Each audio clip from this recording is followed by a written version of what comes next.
മഴയൊക്കെ പെയ്ത് ഇങ്ങനെ തോന്നിയിരിക്കുമായിരുന്നേ. എനിക്കാണെങ്കിൽ ബോറടിച്ചിട്ട് വയ്യ. അങ്ങനെ ഞാൻ മുറ്റത്തേക്ക് ഇറങ്ങി ഇങ്ങനെ ചുറ്റുമൊക്കെ ഇങ്ങനെ നിരീക്ഷിച്ച് അവിടെ ഇരിക്കായിരുന്നു.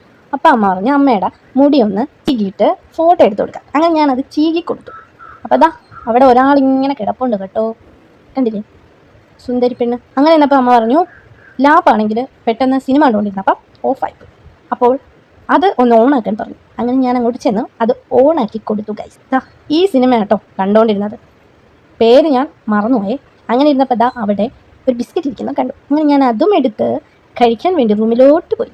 അപ്പോൾ ദാ കണ്ണാടിയുടെ മുന്നിൽ എൻ്റെ പ്രഹസനം. നെറ്റിയിൽ പൊട്ട് കണ്ട് പേടിക്കണ്ട, ഞാനൊരു റീൽ ചെയ്യാൻ വേണ്ടിയിട്ട് ഇട്ടതാണ്. അങ്ങനെ എൻ്റെ കയ്യിലുള്ള ബിസ്ക്കറ്റ് ഞാൻ അവക്കൂടെ കഴിക്കാൻ വേണ്ടി അവൾക്ക് കൊടുത്തു. ബട്ട് അവൾ അത് റിജക്റ്റ് ചെയ്തു. അവൾക്കത് വേണ്ടെന്ന് പോലും.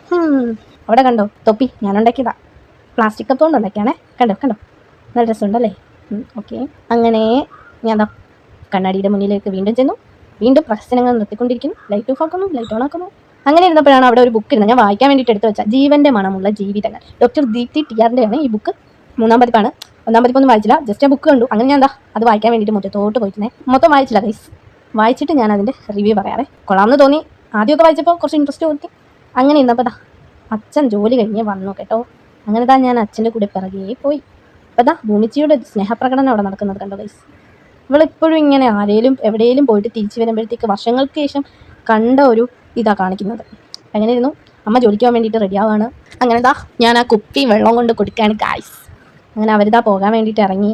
ഒരാൾ വിചാരിച്ചിരിക്കുന്ന അയാളെയും കൂടെ കൊണ്ടുപോകുന്നു. അയാളിങ്ങനെ വെയിറ്റ് ചെയ്തിരിക്കുമോ പുറത്തോട്ട് ഇറക്കാൻ വേണ്ടിയിട്ട് കേട്ടോ. അമ്മയ്ക്ക് ഒരു 11 മണിക്ക് 12 മണിക്കൊക്കെയാണ് കേട്ടോ ഡ്യൂട്ടി. അപ്പോൾ എൻ്റെ ചെറിയ ചെറിയ വീഡിയോകൾ ഇഷ്ടപ്പെട്ടെങ്കിൽ ലൈക്ക് അടിക്കുക, സബ്സ്ക്രൈബ് ചെയ്യുക. Okay bye.